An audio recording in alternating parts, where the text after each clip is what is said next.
tell me, what exactly is your role as far as doing special effects for the movies is concerned?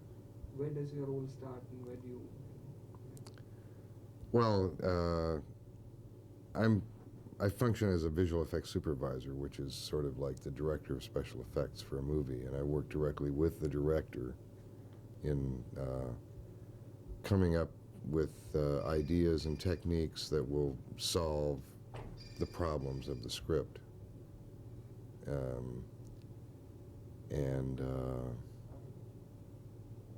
It begins by storyboarding the show, figuring out exactly what kind of shots are necessary for the,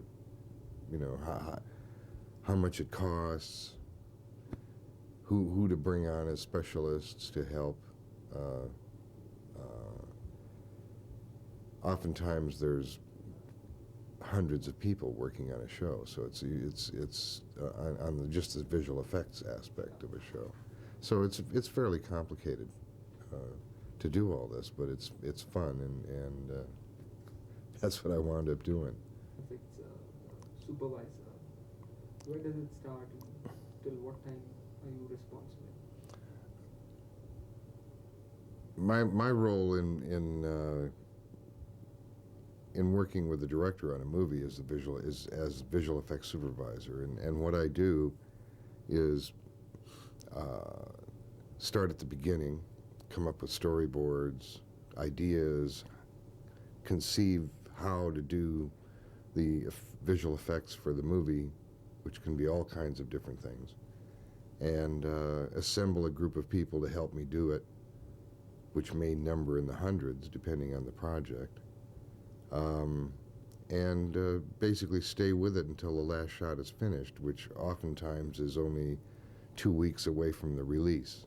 In other words, the lab will have just enough time to make the prints and make the release date. So it's usually a fairly long process. That is, a minimum of 6 months, a year. I've worked as long as 2 years on a project. You worked on a whole lot of films. Which was the most satisfying experience as far as special effects? Which was the most satisfying special effects bit that you did for them? I think that it's hard for me to come up with a movie that was like the most important one to me, and they're the most satisfying. They're all satisfying in their way. In some ways, Star Wars was the most satisfying, was the most successful. Ghostbusters, these are big movies that everybody's seen. Raiders of the Lost Ark. Getting into the more modern ones, I just finished Air Force One. That was the last one, the last big project I did. Before that, I did a movie with Michael Keaton where he played 4 roles called Multiplicity. That was a lot of fun. Actually, I had more fun on that movie than any I've done. I think what I like about the business is that everything is different, and it's always something new to wake up to, and every show has its great moments.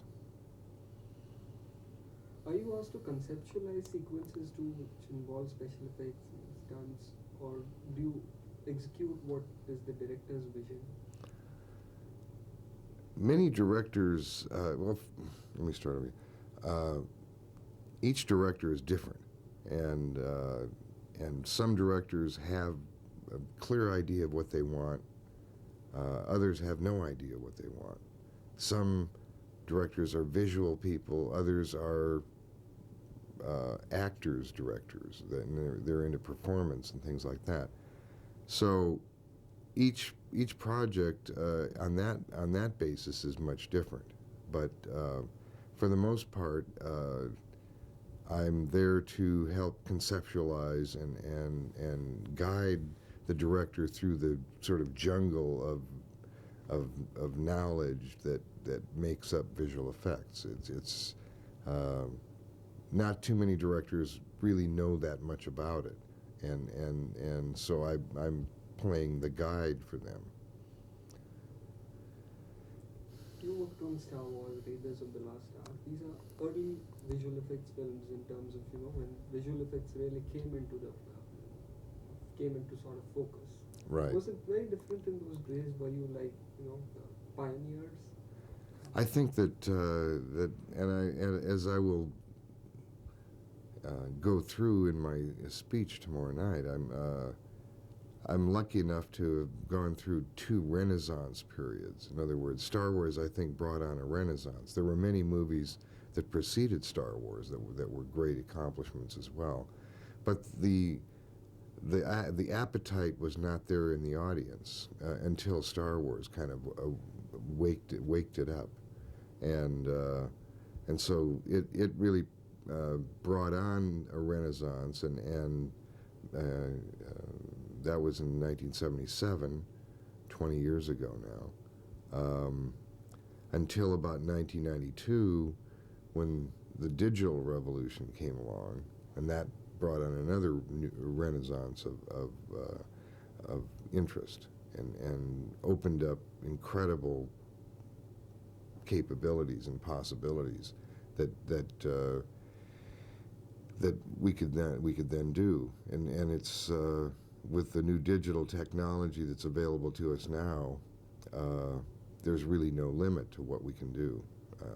We used to say there's no limit, but there really was, because there were certain things that the old photochemical approach which were the means, just we couldn't go beyond certain things.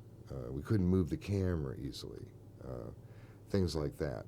With the digital technology comes freedom, and so the visual effects are no longer locked off shots. We can move the camera. We can do many things now, and in fact, I was really kind of getting bored. I was almost starting to think of what else I could do, because I butted my head against the wall the same time, and you can't do this because that restriction and all those kind of things. It was getting boring in a way, and so when the digital revolution really occurred, then it kind of woke my interest up again. So is computer graphics imagery doing most of the visual effects work now, or? Well, I think that the computer has basically become the new means to the end, and anybody who doesn't do effects in America with using computer graphics, they're just not with it. And the thing is that you can't compete for the same ticket buying. The audience is the one that dictates, because they're buying the tickets and they want new and great stuff. And in order to do it, you have to use the very latest technology in order to get that on the screen. What does the near future hold? What are we likely to see? Is there anything leaps ahead? Or? Well, I think that movies will continue to have new things in them that will continue to get the audience out there to buy a ticket. But I think that what's new and is going to be interesting is, and I think that by 5 years from now, most theaters will have electronic projectors.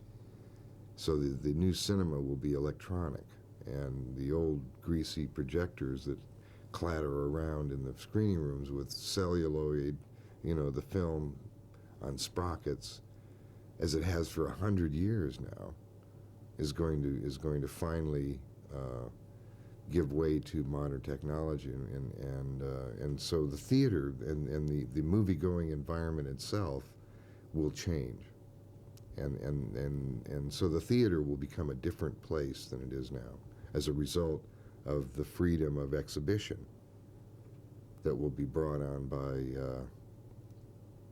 by the electronic projection techniques. How far are we from a stage where computer graphics imagery is so sophisticated that we don't need actors, we don't need photochemical processes? Well, I don't think we're gonna get away from actors, because I mean, first of all, as we've seen, Toy Story is out, and many people have seen that, so you can see early animated computer graphic characters. The difference between a Toy Story character and an Anthony Hopkins performance, or John Gielgud or somebody like that, is a long way, and the computer does not do all this automatically. The computer only does what the operator of the computer tells it to do. So if you want the Mona Lisa, you have to have Leonardo da Vinci. So you can't replace talent with technology. Technology, that's only the brushes.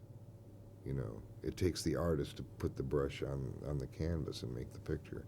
So it's a long way before we're going to get a really convincing actor's performance with a synthetic character, unless the animator who is animating the synthetic character has the talent of the actor that you want to portray. When will computer graphics, imagery, or digital age make it so economical that, say, even Indian films could afford to do the kind of special effects that we see in American films? Well, I think it's very interesting, because numerous of my research and development people are from India. In fact, two of the most important ones were one from Madras, one from Delhi. And they're young PhDs in mathematics. I mean, they're really brilliant guys. As far as bringing it back to India, I think that as time goes on and as the technology becomes less expensive, I don't think it'll ever become more stable, because it's very volatile, and there's so much change that happens all the time. But it will become more accessible for less money, as you know, maybe 5 years. I don't know, it's hard to say. 5 years is a long time now. 5 years into the future is like 50 years was 50 years ago. The reason is that Star Wars was, like you said, 21 years ago. Indian films, or for that matter any other industry outside America, has not been able to produce films of that sophistication in terms of special effects, visual effects. Well, it's interesting.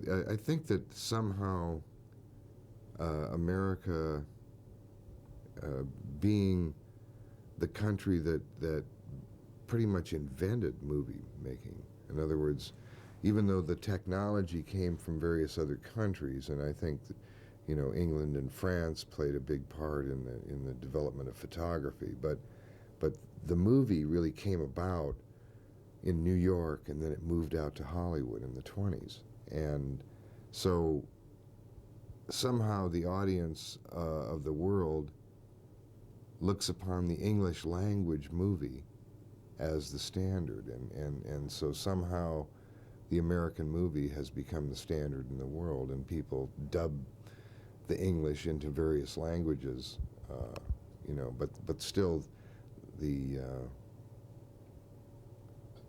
I don't know how to explain it any better than that. I think that it's just the head start. You know, America got a head start in movie making. Now, coming to your role as governor of the academy, Mm-hmm. what exactly is what does the academy do, and what do you have to do?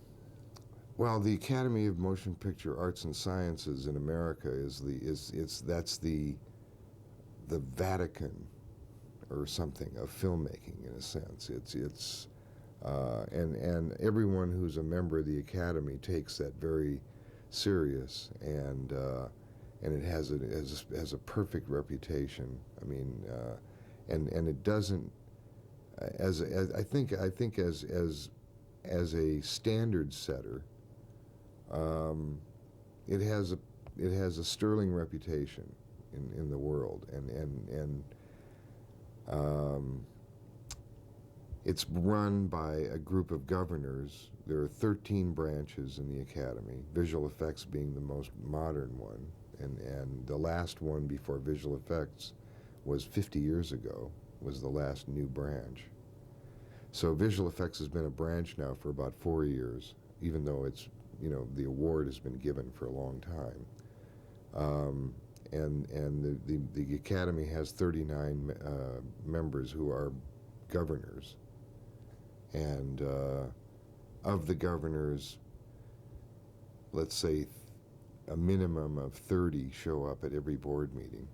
So the board meetings, of which there are many a year, is where the business of the Academy is handled, and it has to do with aspects of each individual governor's branch, but it also has to do with the awards, the rules of the Academy, various problems that come up that need to be discussed by the governors who basically run the Academy. So it's a committee. It's like the Senate of the Academy. I mean, it's the governing body, and every member of the Academy, because there are about 5,400 members in the Academy, and so the 39 who are governors are all elected by members of their branch. So it's run based on the Robert's Rules of Order. You know, I mean, it's a great body of people, and representative of the I think a lot of the best people in the industry. What are you doing at present as far as filmmaking? Or are you doing special effects right now for any film, or? I'm doing a number of things right now personally. I had a company that I ran for about 14 years, and decided at a certain point that I wouldn't set up the company that way. So I gracefully closed the company, and all the members of the company, of course, were very saddened by that. But I wanted to do some other things. One of the things that I'm doing is putting together a screenplay for a movie I want to produce, and I'm also looking for other projects. I may direct a movie as well. So these are things that I want to personally do that I haven't done, and I still have time to do them. Nowadays, a lot of people feel that American films are visually, technically dazzling, but otherwise don't add up too much. Where are the Casablancas? Where are the Citizen Kanes? What do you think? Well, I wonder too. I mean, the thing is that the great movies of Hollywood's past, there were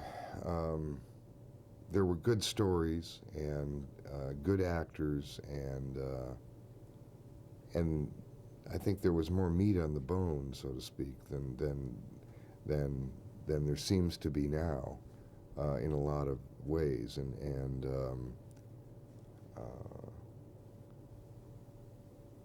some years are better than others. You know, I mean, there are some really good movies. I think.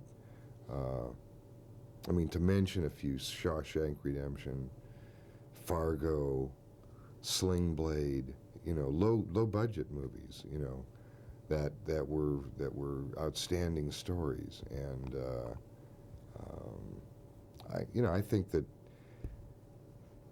You know, I wonder why, you know, the movies that are made now don't add up, but they didn't make Casablanca every year either. So I don't think I think it's it's cyclical, and I don't think that there's a lack of talent to do those kind of movies. I just, maybe there's not a Casablanca this year, but maybe next year there will be one.